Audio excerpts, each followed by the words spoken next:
반갑습니다. 재테크왕 곤돌이입니다. 네, 오늘 제가 DS 단석, 기업 분석 영상을 가지고 왔고요. 그리고 DS 단석이 최근에 무상증자 공시가 있었기 때문에 우리가 무상증자 공시 이슈가 발생을 하면 이제 어떻게 주식을 대응하고 그 다음에 어떤 이제 흐름으로 갈지 이런 것들에 관해서도 같이 이제 보면 좋을 것 같아요. 그래서 오늘 영상의 이제 주제는 DS 단석의 기업 분석 플러스 무상증자가 발생했을 때 우리가 어떤 식으로 투자 전략을 짜면 좋을지 그 같이 한번 보도록 하겠습니다. 일단 DS 단석이 이제 무상증자 공시가 났습니다. 그래서 이제 아마 11월 11일일 거예요.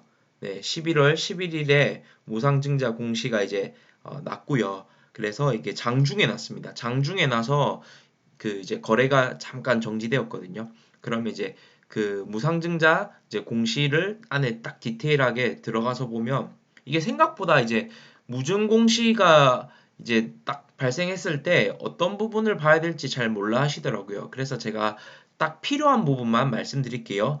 일단 여기 보면 4번 신주 배정 기준일이라 해서 24년 11월 26일이라고 나와 있습니다. 즉 11월 26일 기준으로 DS 단석이라는 주식을 들고 있다라고 하면 무상증자를 받을 수 있다라는 말인 거죠. 자, 그리고 이제 5번에 보면 한 주당 이제 몇 주를 더 추가로 이제 주냐를 볼 때 한 주당 두 주를 더 추가로 받을 수 있다. 그러면 내가 총 3주가 되는 관점인 거고요. 그리고 8번째 보면 신주의 상장 예정일이라 해서 그러면 이 두 개 공짜로 주는 이 두 개의 주식은 언제 내가 받을 수 있냐라고 하면 24년 12월 24일에 받을 수 있습니다. 크리스마스 이브네요. 그쵸? 네. 자, 요게 다예요. 무상증자. 그쵸? 내가 언제까지 들고 있어야 되는지, 그러면 몇 주를 주고, 그러면 그 새로 발행되는 주식은 언제 받을 수 있는지, 요것만 보시면 됩니다. 뭐 이사회 결의일 뭐 이런 거 뭐 볼 필요 없죠. 뭐 몇 명 참석하는지 이런 거 다 볼 필요 없습니다. 그래서 요 4번, 5번, 8번만 보시면 됩니다. 자, 그러면 요게 달력이죠. 요게 11월 달력이에요. 달력이고, 자, 그러면 아까 무상증자가 며칠이었죠? 네, 26일이었지 않습니까? 기준일이. 그러면 요때 내가 주식을 갖고 있어야 돼요. 그쵸? 그러면 요때 주식을 갖고 있으려면 요때 사면 될까요? 안 되죠. 왜냐면 주식은 T 플러스 2일에 매수가 됩니다. 자, 그러면 이 T 플러스 2일 계산하는 방식도 요거예요. 자, 그러면 22일 날 매수를 하셔야 됩니다. 자, 22일 날은 T이고요. T가 참고로 today의 약자입니다. 그 다음에 25일은 T 플러스 1일이에요. 자, 그러면 26일은 T 플러스 2일이에요. 자, 아까 제가 말씀드렸죠? 주식은 매수가 T 플러스 2일에 된다. 그러면 22일에 내가 매수하는 행위를 해야, 즉 22일에 DS 단석을 주문을 해야 그 무상증자의 주식을 받을 수 있다. 라는 거 이해되시죠? 잘 모르겠으면 내가 DS 단석 나도 이제 지금 투자해서 무증에 참여할래 하면 다음 주 금요일까지 주식을 매수를 하시면 됩니다. 네, 쉽죠? 자, 이제 진짜 중요한 무상증자 투자 전략. 진짜 요거는 제가 엄청 이 무상증자 관련해서는 진짜 투자를 참 많이 해봤거든요. 많이 해봤고 제 나름대로의 결론을 정리를 했고 진짜 요거대로만 하시면 손해가 거의 없습니다. 네, 무조건 없다라고 하면 뭐 안 되니까 네, 거의 없습니다. 그러니까 한번 보도록 할게요. 자, 일단 무상증자 투자 전략에 보면 공시가 발표가 됐고 그 다음에 권리락전 요때 요 기간에 이제 어떻게 우리가 투자 전략을 세워야 될지. 자, 아까 이제 DS 단석 같은 경우는 공시가 이제 11월 11일에 요때 발표를 합니다. 그쵸? 그 다음에 권리락은 언제냐면 요 T 플러스 1일 요 25일이 권리락이에요. 권리락. 그러면 요 11일에서 25일 요 사이 기간. 네. 그게 이제 요거예요. 공시 발표하고 권리락 요 전에 요 사이 기간에 우리가 어떤 전략을 취해야 되고 주가는 어떻게 흘러갈지를 좀 체크를 해보도록 할게요. 첫 번째, 이제 무상증자 공시가 이제 발표하면 그 발표 당일에는 당연히 보통 주가가 올라요. 뭐 당연하죠. 주식시장에서는 무상증자를 호재로 보기 때문에 유상증자는 무상 다릅니다. 유상증자는 보통 악재로 보는 경우가 많은데 무상증자는 그냥 공짜로 주식 주는구나 생각을 해서 보통 호재로 봅니다. 그리고 특히 무증 비율이 높을수록 상승을 크게 한다. 이 말이 뭐냐면 내가 한 주 들고 있으면 한 주 받는 1대1 비율보다도 한 주 들고 있으면 10주를 주겠대요. 그러면 1대10 비율이잖아요. 그러면 그게 무증 비율이 높거든요. 그러면 그게 높을수록 사람들이 우와 더 많이 주네. 주식을 한 주만 갖고 있어도 내가 10주를 더 공짜로 받네 라고 생각을 해서 이 무증 비율이 높을수록 크게 상승을 합니다. 그래서 당일에 보통 주가가 오르고요. 그리고 뭐 DS 단석 같은 경우도 이 11일 날 상한가를 갔습니다. 자, 그리고 두 번째는 그 다음 날에도 크게 오를 수가 있습니다. 특히 무중 비율이 높으면 그 다음 날에도 크게 오를 수 있기 때문에 당일 자체에 바로 팔진 않습니다. 네, 공시 당일에 보통은 우와 상한가 같다고 파는 행위는 잘 안 하는 편이기도 하고요. 그다음에 세 번째는 이 무중 공시는 보통 중요한 공시이기 때문에 이게 뭐 허접한 공시가 아니에요. 맞죠? 이게 공시가 뜨면 뭐 상한가 가기 때문에 보통 이제 시간 외에 발표합니다. 정규 장시간 안에 발표하지 않고 4시 이후에 발표하거나 아니면 이 시간의 거래도 완전히 끝난 6시 이후에 발표를 하기도 합니다. 그렇지만 이 DS 단석은 장중에 발표했어요. 아마 한 12시 조금 넘어서 발표를 한 것 같은데 이제 왜 장중에 발표했을까? 네, 보통은 장 끝나고 발표를 합니다. 그러니까 장중에 이런 중요한 공시를 발표하게 되면 거래가 잠깐 이제 정지가 됩니다. 네, 그래서 DS 단석이 이 공시 나오고 거래가 정지가 됐었죠. 네, 몇 분 동안. 자, 그러면 왜가 중요하죠? 왜 얘는 장중에 발표를 했을까? 보통은 장 끝나고 발표를 하는데. 자, 그 이유를 체크를 해보면 요 물량 수집 때문에 그래요. 물량 수집. 자, 보통 장 끝나고 발표를 하잖아요. 자, 그럼 시간 외에 발표를 하게 되면 그 시간에서 거래되는 그 주식 물량은 별로 없다. 맞죠? 그리고 시간에 이미 발표가 됐고 시간에 보통 상한가를 갔기 때문에 다음날 개인들이 많이 알아요. 알기 때문에 다음날 장 시작하면 파는 사람은 없고 그냥 주가가 올라가기 때문에 물량을 수집하기가 어렵습니다. 네. 무증에 참여하기 위한 뭐 그런 뭐 세력의 그런 물량을 수집하기 어려운데 장중에 발표하면 이게 또 12시 그러니까 점심시간 주식 거래가 잘 안 되고 그냥 이제 물량만 매도 물량만 걸어놓고 뭐 이렇게 사람들이 많이 밥 먹는 시간 요때 이제 발표를 합니다. 그러면 발표를 하게 되면 요때 같은 경우는 아무래도 그 시간 외에 거래되는 그 거래량보다도 이제 장중에 올라와 있는 매도 물량이라든지 이런 것들이 많이 있기 때문에 이제 그 물량 수집하기 위한 목적으로 장중에 발표를 했습니다. 요거는 보통 그냥 뭐 무조건 아니지만 보통 물량 수집하기 위해서 이제 세력들이 물량 수집할 때 장중에 발표한다 정도만 생각을 해 놓으시면 됩니다. 그러니까 유중에 무중에 좀 진심이겠다. 맞죠? 네. 자, 그리고 네 번째 보면 권리락 전까지는 상승하거나 횡보하거나 하락할지 알 수 없어요. 이거는 너무 수많은 케이스가 많이 있었기 때문에 뭐 권리락 전까지는 그러니까 무증 발표하고 나서 계속 상승할 수도 있고 횡보할 수도 있고 하락할 수도 있고 뭐 이거는 데이터상 알 수가 없습니다. 그래서 권리락까지 들고 가든지 아니면 하락한다 싶으면 매도하고 권리락 전에 다시 매수하는 방법. 근데 일단 빠지는 것 같으니까 매도했는데 항상 또 그때 주가가 빵 뛰어버리죠. 그러니까 뭐 그런 거 내가 신경 쓰기 어렵다 하면 뭐 빠지든 상승하든 횡보하든 그냥 이제 무중에 참여할 거라 하면 계속 들고 가는 전략을 취합니다. 자, DS 단석 같은 경우는 지금 주가가 조금 빠졌거든요. 뒤에 차트를 볼 거지만 공시 발표하고 나서 근데 지금 자전 거래하면서 주가를 조정하고 있어요. 네, 자전거래. 뭐냐면 그 세력들끼리 그냥 자기네들 그냥 계좌끼리 그냥 서로 짜고 치는 거 거래하면서 주가를 지금 떨어뜨리고 있습니다. 요거는 제가 확실합니다. 왜냐면 제가 호가창을 체크했거든요. 호가창을 체크했는데 네, 뭐 요건 나중에 기회 되면 한번 말씀드릴게요. 이게 자전거래인지 아닌지 알 수 있는 방법을. 그래서 요거는 자전거래가 맞다.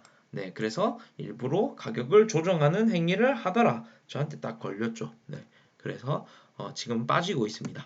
자, 그리고 권리락 이후. 그러니까 이제 무증이 이제 그 권리락이 발생했고 이제 무상증자 그 물량이 들어오기 전까지의 이제 그 기간에서 어떻게 투자 전략을 취해야 될지 한번 보도록 하겠습니다. 권리락 날에는 주가가 무상증자 비율만큼 이제 조정되고 그다음에 그 당일에는 크게 상승. 즉 그러니까 권리락 날이 이제 요 날이거든요. 25일. DS 단석으로 치면 11월 25일에는 무조건 상승합니다. 99.9% 무조건 상승해요. 상승 안 하면 제 계정을 없애면 안 되겠죠. 네, 어쨌든 무조건 상승해요. 네, 거의 무조건 상승해요. 그리고 아까 말씀드렸지만 무중 비율이 높을수록 뭐 연속해서 점상을 많이 갑니다. 네. 보통 무증이 1대1 비율이면 뭐 당일에 상한가 가거나 아니면 당일에 뭐 상한가 갔다가 꼬리 달고 요렇게 이제 내려오기도 하고요. DS 단석은 지금 뭐 1대2 무증이라서 당일 상한가 정도는 갈 것 같고 이틀 상한가 정도도 뭐 갈 수도 있지 않을까라고 저는 생각을 합니다. 네, 보통 뭐 요 정도 비중이고 하면 한 요 정도 되는 것 같아요. 당일 상한가나 이틀 정도 상한가. 그리고 네 번째 권리락으로 인해서 결국 이제 25일 날 DS 단석이 상승하면 여러분들 그 갖고 있는 보유 지분을 매도하시거나 아니면 좀 흐름 봐서 일단 절반 정도는 파시는 게 좋습니다. 네. 왜냐면 요러고 나서 25일 날 그 요 날 오르고 나서 요때부터는 이제 빠질 가능성이 많이 있어요. 네, 무중 이슈가 끝났기 때문에 왜냐면 그쵸 재료 소멸이니까 빠질 가능성이 많이 있습니다. 네, 그래서 그 권리락 날에 보통 이제 지분을 팝니다. 판다고 매도한다 보시면 될 것 같고요. 그리고 나서 이제 무중 물량을 이제 받기 전에 그러니까 받는 날이 이제 요 날이거든요. 요 날. 이제 입은 날 받잖아요. 요 날이 이제 네, 한 주 들고 있으면 두 주를 받는 날입니다. 자, 그러면 이제 요 날 전까지 이제 어떻게 하냐면 무증 물량을 받기 T 플러스 2일 전에 무상증자 권리 매도를 할 수 있어요. 그러니까 이거 잘 모르는 사람들은 요 날 받아갖고 요 날 팔아요. 왜냐면 새로 들어왔으니까 무증 물량을 요때 보통 팝니다. 그럼 이날 당연히 주가가 떨어지겠죠. 근데 좀 아는 사람들은 요 20일 날 그러니까 이틀 전에 미리 팔 수 있습니다. 네. 그거 이게 증권사 신청해 갖고 그 이제 요 권리매도 신청하면 되거든요. 무상증자 권리매도 하면 나는 남들보다 네, 이틀 더 빨리 팔 수가 있습니다. 근데 요거 생각보다 잘 모르시기 때문에 네, 요것도 꿀팁이라 할 수 있죠. 그래서 무증 물량 나오는 날은 주가 하락 가능성이 굉장히 크기 때문에 우리가 이틀 전에 미리 남은 물량 매도한다고 보면 될 것 같고요. 근데 뭐 매도하려고 보니까 주가가 계속 잘 올라가요. 그러면 뭐 굳이 뭐 매도할 필요가 없거나 아니면 절반 정도만 매도해도 되겠죠. 네. 그리고 나서 DS 단석이 계속 좋은 기업이라 생각하면 다시 잡으면 돼요. 네. 분명히 다시 잡을 수 있는 기회를 줄 거니까. 그래서 이 모든 것은 상황을 봐가면서 한다. 굉장히 중요하죠. 네. 그리고 요 뉴스를 갖고 왔는데 DS 단석 사모펀드 끼고 구축한 형제 승계. 어, 저도 이거를 처음 알았어요. 사모펀드 그러니까 스톤브리지 걔네 말하는 거겠죠. 그러니까 얘네 이 기사를 읽어보니까 사실 제가 이 기사 읽고 나서 이 DS 단석에게 실망을 굉장히 많이 했습니다. 뭐 회사가 아니라 그 대표에 관해서 그렇죠. 즉 뭐냐면 결국 원래 이제 이 형제가 이제 이 기업의 그런 대주주였어요. 근데 이제 그 형이 이제 동생에게 이제 승계를 하려고 하는데 그런데 그 승계하는 그 과정에서 그 사모펀드가 이제 중요한 이제 역할을 한 거죠. 왜냐면 그 형의 지분을 스톤브리지한테 그냥 팔았어요. 그러니까 사모펀드가 그 보유 비중 그 주식을 많이 들고 있을 거잖아요. 근데 동생이 그 가업을 DS 단석을 물려받아야 되는데 스톤브리지가 사모펀드가 이제 그 형한테 산 주식의 비율을 많이 들고 있으니까 얘네는 매도를 한 거예요. 그냥 장중에 매도하면 그러면 당연히 사모펀드 비율이 그 이제 지분 비율이 줄어들고 형은 어차피 사모펀드한테 주식을 팔았기 때문에 각 나머지 남은 이제 그 대주주는 동생밖에 없겠죠. 그러면서 자동적으로 승계가 됩니다. 여기서 문제는 뭐냐면 사모펀드가 어쨌든 그 형한테 산 주식을 장중에 계속 처분을 하잖아요. 그렇잖아요. 그러면 DS 단석의 주가가 떨어질 수밖에 없는 거예요. 그래서 DS 단석의 주가가 떨어졌다라고 보시면 됩니다. 좀 잘 이해 안 되시면 요거 기사 그냥 읽어 보셔도 되고 결국은 어쨌든 자기네들 그 형제끼리 그 기업을 승계하기 위해서 이제 그 사모펀드 끼고 그런 이제 승계 작업을 펼쳤고 승계할 때는 뭐 주가가 당연히 빠지는 게 더 유리하고 그리고 이제 사모펀드 입장에서도 시세 차익을 크게 뭐 아까 보니까 여기 보니까 3배 그러니까 스톤브리지가 자기가 이제 주식을 매수한 거에 비해서 3배 이상의 이제 그런 차익을 남겼다라는 거. 그러니까 결국은 DS 단석의 그런 승계 이슈 때문에 주주들만 이제 피봤죠. 주주들만 이제 스톤브리지 욕하고 이랬는데 사실은 그런 스톤브리지 사모펀드랑 얘네 오너 일가랑 이제 한패였던 거예요. 네. 좀 실망스럽더라고요. 굉장히 많이 역시 국장이다 이런 생각이 많이 들었습니다. 그렇지만 뭐 DS 단석이 뭐 좋은 뉴스도 많이 있습니다. DS 단석이 이것도 최근 뉴스인데 자산 2조 기준 웃돈은 이사회 이제 구성을 했다. 그래서 실질적으로 이제 뭐 시총이나 기업의 자산이 2조 이상 정도 되는 그런 기업들이 갖춰야 될 이사회를 지금 미리 갖추고 있다. 그런 보통 이런 거는 기업이 굉장히 커지거나 아니면 M&A나 아니면 MOU나 이런 것들을 기업의 합병이나 이런 것들을 굉장히 공격적이고 적극적으로 하려고 할 때 이런 움직임들이 많이 보입니다. 그래서 이런 것들은 뭐 사실은 뭐 좋은 뉴스죠. 네, 좋은 뉴스고 뭐 DS 단석 뭐 이미 지금 뭐 공장이나 이런 것들을 완성을 했다. 뭐 합병을 하고 있고 뭐 이런 것들은 좋은 뉴스라고 볼 수 있습니다. 자, 그럼 이제 차트를 한번 볼게요. 이제 대망의 차트를 한번 볼 건데 자 보면 이게 DS 단석이 이때 무중 공시하면서 주가가 이제 상한가 갔죠. 상한가 갔다가 이렇게 쭉 빠졌어요. 그리고 오늘은 이제 뭐 거의 10% 가까이 하락을 했는데 근데 요 이제 13만 5,900원 요 라인이 이제 그 전고점 라인이거든요. 그러니까 요까지는 솔직히 말하면 조정을 충분히 줄 수 있다라고 봐져요. 봐지고 그리고 DS 단석 같은 경우 요게 보면 이제 거래량이 이렇게 엄청 터지면서 얘네가 이제 그 이제 유통 가능한 주식 수가 300만 주 조금 넘는 정도인데 그거에 이제 몇 배가 되는 거래량들이 며칠 만에 이렇게 많이 터졌죠. 그렇기 때문에 실질적으로 이 조정은 요 13만 5,900원까지는 저는 올 수 있다고 봐져요. 그리고 최근 요 10% 조금 많이 깼지만 최근에 올라간 그 각도라든지 올라간 크기가 있기 때문에 요 정도 조정은 저는 있을 수 있다 보고 이동 평균선도 5일선 정도밖에 안 깼어요. 네, 5일선 정도밖에 안 깼기 때문에 뭐 일단은 뭐 이제 예상 가능한 범위 안에서 이제 조정이 있을 수 있고 그리고 뭐 또 위에 보면 뭐 20만 원 정도가 또 이제 중요한 라인이 될 수 있겠죠. 그러면 뭐 추가적으로 요 20만 원까지는 충분히 좀 상승할 수 있지 않을까라고 봐집니다. 그리고 제일 중요한 거래량이 또 터졌다라는 관점이고요. 자, 그리고 이제 중요한 이제 매매 주체, 그러니까 누가 사고 누가 파는지를 한번 볼게요. 자, 여기 보면 24일 날, 24일 날, 24년 10월 28일 날, 요때 이제 그 필립스랑 1조 원 그 이제 공급 계약 공시가 나옵니다.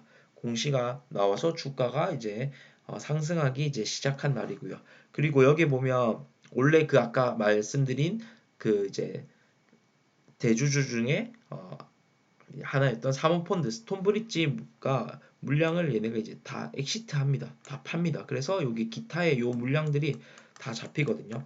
그래서 10월 29일부터 11월 1일까지 물량을 팔고요. 그럼 이 물량을 누가 받아줘야 되잖아요. 맞잖아요. 누가 받아줬냐면 개인이 받아줬습니다. 근데 요거는 제가 장담하는데 절대 개인이 아닙니다. 이 물량을 개인이 갑자기 DS 단석을 사야겠다라고 해서 뭐 솔직히 말하면 인기 없는 이런 비주류 주식을 이렇게 갑자기 많이 사지 않습니다. 그리고 얘네 같은 경우는 엑시트 할 때 물량을 이게 크잖아요. 크기 때문에 이 물량을 받아주기 위해서는 미리 사전에 받아주는 사람이랑 약속을 합니다. 그렇기 때문에 그냥 걔네라고 봐야 될 것 같아요. 그러니까 어떻게 보면 이번 상승의 주체의 세력이겠죠. 그쵸? 네, 이름은 그냥 개인으로 잡히긴 하지만 결국은 얘네가 나가냐 안 나가냐가 중요한 거예요. 얘네가 들어왔으니까 이 물량을 받아서 그러면 스톤 물량을 얘네가 들고 있기 때문에 뭐 얘네가 계좌가 여러 개로 나눠져 있겠지만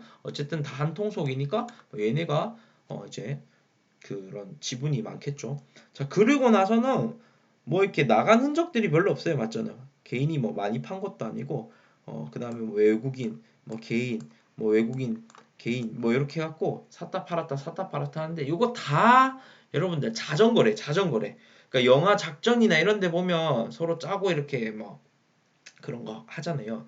요거는 다 자전거래고 분명히 네 주가가 좀 다시 상승할 수 있는 여력이 저는 있다라고 봅니다. DS 단석 어쨌든 최근에 조정이 좀 많이 있었기 때문에 많이들 좀 걱정하실 것 같은데 제가 볼 때는 하락할 요인보다 상승할 요인이 훨씬 더 많지 않나 싶어요. 그래서 좀 정리해 보면 DS 단석 주가 상승의 요인은 보면 뭐 뉴스 되게 좋죠. 그런 SAF 항공유 뉴스도 있고 무상증자 뭐 최근에 이제 제일 요게 핫한 이슈죠. 요것도 있고 실적도 나쁘지 않습니다. 실적이 나쁘지 않고 물론 과거 실적은 별로 좋진 않는데 앞으로 나올 실적이나 이런 것들은 나쁘지 않고 추가 계약도 공시 나올 수 있겠죠. 그리고 뭐 찾아보시면 대기업들과 이제 MOU나 이런 것들이 좀 많이 있습니다. 그리고 가업승계 끝났죠. 형이 동생한테 물려줬고 그다음에 스톤 물량은 당연히 없어졌고요. 그리고 무증을 한다 하더라도 유통 주식 수가 1000만 주도 안 되기 때문에 아직도 조금 품절주라고 볼 수 있습니다. 그리고 주가 이렇게 많이 올랐지만 이제 기업의 가치 시총이 1조도 안 된다라는 거. 그래서 상승 요인 굉장히 많죠. 주가 하락의 요인. 이 세력이 롤링이 심해서 비중이 높으면 심리적으로 좀 힘들 수가 있습니다. 그래서 뭐 적절할 때는 조금 매도를 하셔도 만약 수익권이라 치면 뭐 나쁘지 않겠다. 비중 조절 뭐 주식에서는 항상 잘 하셔야 되겠죠. 그리고 하락 요인으로 회사 대표 제가 이거 체크했는데 요거는 뭐냐면 지네들 가업 승계 위해서 그냥 주주들을 생각하지 않는 그런 것들이 조금 너무 이기적이지 않나 이런 부분들이 좀 많이 있습니다. 물론 뭐 국장이니까 이걸 감안해야 되는지 모르겠는데 어쨌든 뭐 이런 것들은 제가 별로 그렇게 좋게 생각하지는 않아서 약간은 좀 실망이지만 그래도 주가 상승의 요인은 많기 때문에 추가적인 상승이 있을 수 있다라고 보시면 좋을 것 같아요. 그래서 오늘 진짜 중요한 내용 말씀드렸기 때문에 잘 모르시겠으면 여러 번 좀 돌려 보시면 되고 뭐 궁금한 거 있으시면 언제든 댓글로 남겨주시기 바랍니다. 참고로 댓글은 악플은 조금 안 다하셨으면 좋겠어요, 여러분들. 네, 응원의 메시지, 좋아요, 구독이랑 이것만 잘 부탁드릴게요. 감사합니다.